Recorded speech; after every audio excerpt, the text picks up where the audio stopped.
Hello friends, welcome to the new episode of my channel. আমি অরিত্র। এখন এই ভিডিওর মধ্যে আমরা কিছু লেটেস্ট আপডেটস নিয়ে কথা বলবো এবং তার সাথে সাথে কিছু টিজার এবং ট্রেলারও রিভিউ করব।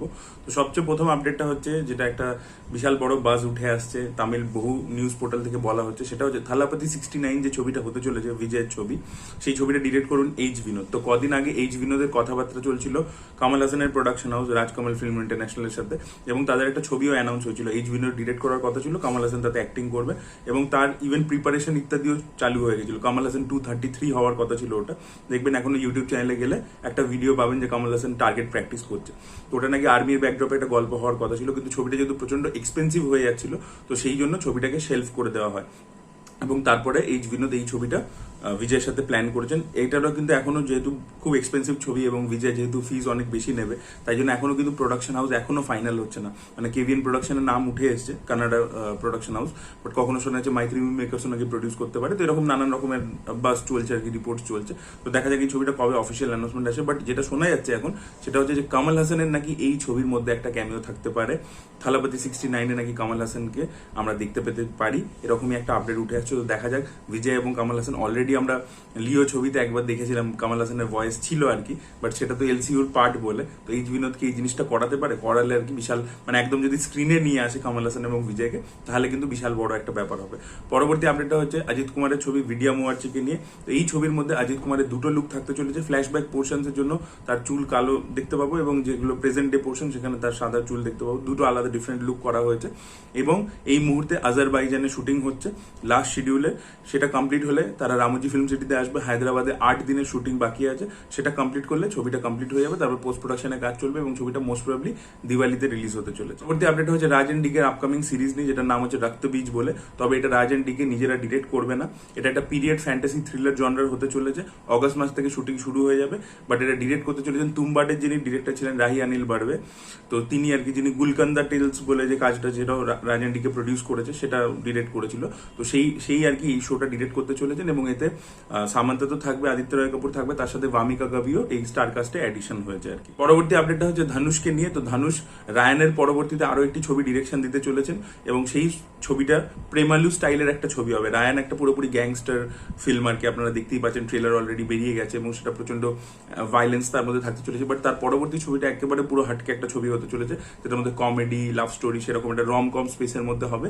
পুরোপুরি প্রেমালু স্টাইলের একটা ছবি হবে, এবং সেটা স্ক্রিপ্টের কাজ ইত্যাদি সে পুরোপুরি কমপ্লিট করে নিচ্ছে, এবং ধানুষ সেই ছবিটাতে নিজেই অভিনয় করবে। পরবর্তীতে যদি আমরা টিজার এবং ট্রেলার নিয়ে চলে আসি, তাহলে সারি পোড়া শনিবারম বলে নানির যে ছবিটা, তার টিজার কালকে চলে এসছে। এটা এস জে সূর্যার যেহেতু কালকে জন্মদিন ছিল, সেই উপলক্ষে এটা রিলিজ করা হয়েছে। এস জে সূর্যার ক্যারেক্টারটাকে আমরা দেখতে পাচ্ছি যে সে ওইখানকার এলাকার লোকেদের উপর কিভাবে টর্চার ইত্যাদি করছে। এবং তারপরে নানির ভয়েস ওভার চলছে যে একটা সময় নারকাসুর বলে একজন রাক্ষস ছিল, তাকে শ্রীকৃষ্ণ এবং তার স্ত্রী সত্যভামা এরা দুজন মিলে পরাস্ত করেছিল। এই গল্পটা আমরা বলতে পারি। তো তেলেগু ছবির মধ্যে তো মাইথোলজিক্যাল রেফারেন্সেস থাকে, আপনারা প্রত্যেকেই জানেন, আমি বহুবার ডিকোড করে এসেছি। এবার এখানে মজার জিনিসটা দেখুন, এটা তো একটা খুব ছোট টিজার করেছে এবং এস জে সূর্যাকেই বেশিরভাগ হাইলাইট দিয়েছে। তো সত্যভামা তো মানে কৃষ্ণের বউ ছিল, এটা সবাই জানে, এবং এই নারকাসুরের সাথে বিশাল বড় মানে লড়াই হয়েছিল আর কি। নারকাসুরই আর কি সে যে ওই 16,000 মহিলাদেরকে আটকে রেখে দিয়েছিল, এবং কৃষ্ণ তাদেরকে মুক্তি দেওয়ার পর তাদেরকে বিয়ে করেছিল। ওই গল্পটা আর কি এইটা থেকেই।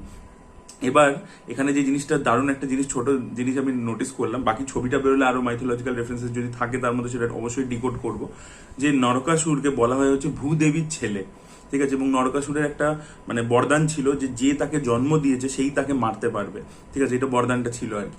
এবং অন্যদিকে যে সত্যভামার কথা বলা হচ্ছে, এখানে আমরা দেখতে পাচ্ছি। আচ্ছা, আরেকটা জিনিস নোটিস করুন, নানির ছবিতে, এটা একটা কমার্শিয়াল ছবি, অ্যাকশন ছবি, বাট নানির ছবিতে হিরোইনের ইম্পর্টেন্স আছে, তাই জন্য বলছে কৃষ্ণ এবং সত্যভামা দুজন মিলে হারিয়েছিল, এই কথাটা মেনশন করছে। এবং আমরা প্রিয়াঙ্কা আরুল মোহনকে পাশে দেখতে পাচ্ছি। তো নানি কিন্তু নিজের ছবির মধ্যে কিন্তু হিরোইনদেরকে গুরুত্ব দেয়। এবং আরো একটা জিনিস যদি দেখেন, যে এই যে সত্যভামার কথা বলা হচ্ছে, তো এখানে তো প্রিয়াঙ্কা আরুল মোহনের ক্যারেক্টারটাকে সত্যভামা বলা হচ্ছে। তো অ্যাকচুয়ালি আপনারা যদি পড়ে দেখেন, যে সত্যভামা হচ্ছে ভূমি দেবীরই আর কি রিইনকারনেশন আর কি, ঠিক আছে।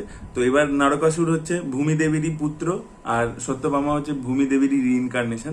তো সত্যভামা নরকাসুরকে আর কি পরাস্ত করেছিল, তাকে অ্যাটাক করেছিল, তার সাথে লড়াই করেছিল, মানে যেহেতু তার বরদান ছিল যে তাকে যে জন্ম দিয়েছে সেই মাই তাকে হারাতে পারবে, তাই জন্য এটা হয়েছিল। তাই জন্য আপনারা যদি ছবির মধ্যে দেখেন, এস জে সূর্যার ক্যারেক্টারটা পুলিশ অফিসার, অন্যদিকে সত্যভামা যে মানে যাকে দেখাচ্ছে প্রিয়াঙ্কা মোহনকে, সেও কিন্তু লেডি কনস্টেবল আর কি, দুজনেই পুলিশের মধ্যে আছে, মানে যেহেতু দুজনেই ভূমি দেবীর আর কি বংশধর, মানে ওরম ভাবে দেখাচ্ছে। তো একজন রিইনকার্নেশন, একজন ছেলে, তো তাই জন্য সেইভাবে দুজনকেই পুলিশ বানিয়েছে। এই জিনিসটা এই ডিটেলিংটা নোটিস করলাম টিজারের মধ্যে, যেটা খুব ভালো লাগলো। বাকি তো লুক এন্ড ফিল, অ্যাকশন ইত্যাদি সবকিছু থাকবে, সেগুলো তো ঠিক আছে, বাট আমি বলছি যে এই ছোট ছোট ডিটেলিং গুলো, এগুলোই কিন্তু ছবিটাকে ইন্টারেস্টিং বানিয়ে দেয়। এর পরবর্তীতে আমরা যে টিজারটা নিয়ে কথা হলো সেটা হচ্ছে পরিণীতা বলে একটি কাজ আসছে, যেটা হইচই ক্লাসিক্স আর কি যেটা বানিয়ে থাকে, তো সেটার মধ্যে আসছে। এটার একটা ছোট গ্লিমস আমরা দেখেছিলাম যখন হইচই নিজের স্লেটটা অ্যানাউন্স করেছিল, তার মধ্যে দেখেছিলাম। তো তার একটা প্রপার টিজার চলে এসেছে এবং টিজারটা আমার ভালো লাগছে। তার কারণ হচ্ছে এখানে যে পিরিয়ডটা ক্রিয়েট করা হয়েছে সেটা কিন্তু বেশ ভালো লাগছে। একটা বৃষ্টির শটটা যে দেখবেন সেখানটা কিন্তু খুবই ভালো কাজ হয়েছে, লুক এন্ড ফিলটা খুবই ভালো লাগছে। তার সাথে দেবচন্দ্রিমার পারফরমেন্স, আমার যে প্রেমে পড়া বারণ বলে কাজটা সে করেছিল আট টাইমস, সেখানে তার পারফরমেন্স ভালো লেগেছিল। দেখা যাক এইখানে কিরকম ভাবে চরিত্রটা করে, চরিত্রটা অনেক কিছু করার আছে, কারণ পরিণীতা অ্যাকচুয়ালি একটা ফিমেল সেন্ট্রিক গল্প আর কি, তো সেখানে তার অনেক কিছু করার থাকবে। দেখা যাক তার পারফরমেন্স কিরকম হয়, এবং গৌরবকেও ভালোই লাগছে। এদের মধ্যে কেমিস্ট্রি, বাকি লুক এন্ড ফিল, যে পিরিয়ড রিক্রিয়েশন, মিউজিক ইত্যাদি এখন অব্দি টিজার লেভেল থেকে ভালোই ওয়ার্ক করছে। দেখা যাক বাকি তো সিরিজটা এলে আমরা বেটার বলতে পারবো, বাট এখন অব্দি আমার ভালোই লেগেছে। আর লাস্ট যদি এই ভিডিওর মধ্যে কথা বলবো সেটা হচ্ছে ডেডপুল অ্যান্ড উলভারিনের ফাইনাল ট্রেলার নিয়ে।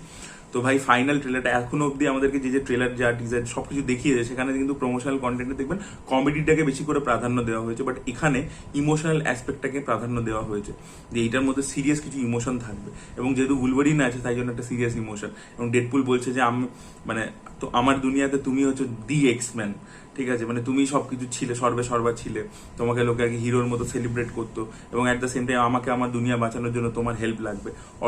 অথচ সেই যে মানে উলভারিন, সে বলছে, মানে যেহেতু দুজনে আলাদা ইউনিভার্স থেকে বিলং করে, উলভারিন বলছে যে আমি আমার ইউনিভার্সের মধ্যে আমার কোনো যোগ্যতা নেই। অ্যাকচুয়ালি ওর কোনো একটা গিল্ড কাজ করছে ওর জন্য, যেহেতু ওর ফেলো এক্সম্যানরা হয়তো মারা ইত্যাদি গেছে, তো সেরকম কোনো কিছু প্রবলেম আছে, তো সেই জন্য ওর ওইটা দেখতে পাচ্ছি আমরা। এই ইমোশনাল অ্যাসপেক্টটা খুব ভালো ধরেছে। এবং যদি দেখেন এইটার মধ্যে, এই ট্রেলারটার মধ্যে, ফাইনাল ট্রেলারটার মধ্যে অনেক কিছু কিন্তু রয়েছে।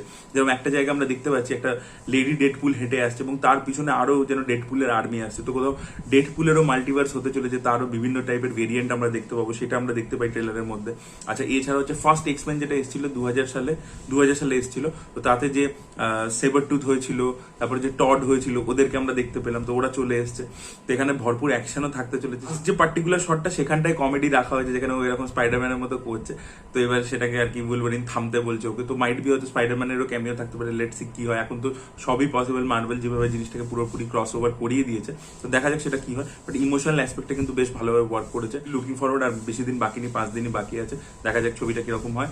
আপনাদের কিরকম লেগেছে ট্রেলারটা অবশ্যই কমেন্ট সেকশনে জানাবেন, এবং এই আপডেটগুলো নিয়ে আপনাদের কি বক্তব্য সেটাও কমেন্টে জানাবেন। এই ভিডিওটা ভালো লেগে থাকলে লাইক করুন, শেয়ার করুন, চ্যানেলকে সাবস্ক্রাইব করতে ভুলবেন না। Bye bye.